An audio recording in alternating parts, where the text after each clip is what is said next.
Well, that canceled summit between President Trump and Kim Jong-un might soon be back on.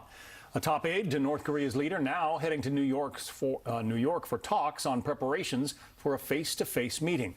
But even if the summit does happen, will there be an agreement on denuclearization? Joining us now, Bruce Klingner, former CIA Deputy Division Chief for North and South Korea and the Heritage Foundation's Northeast Asia Senior Research Fellow. So somebody who has studied this issue long and hard. We're in uncharted waters. The summit was on, then it was off. Now it looks like it might be back on, Bruce?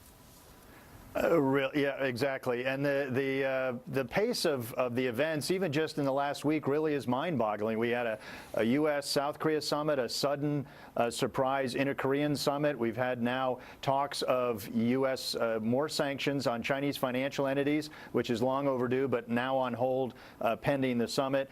And then this senior North Korean advisor or official going to New York, perhaps even coming to Washington to meet with Trump. So it really is hard to keep up with the fast pace of things going on.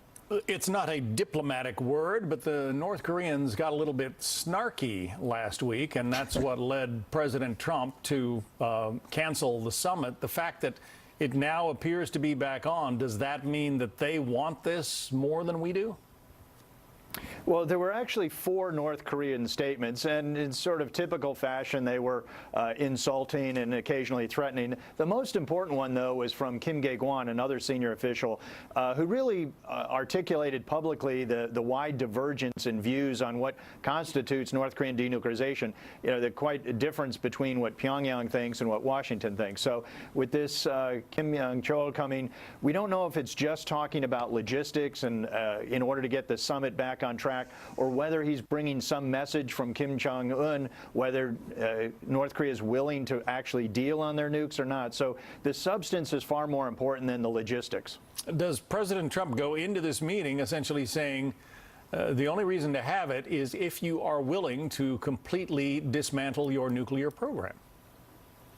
Right. Well, a lot of people depict the CVID, this complete, verifiable, irreversible dismantlement, as a U.S.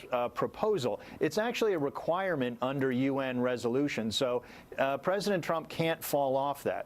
So, in other words, if Kim isn't willing to consider that, I mean, he's got to be willing to consider that in order to meet UN regulations.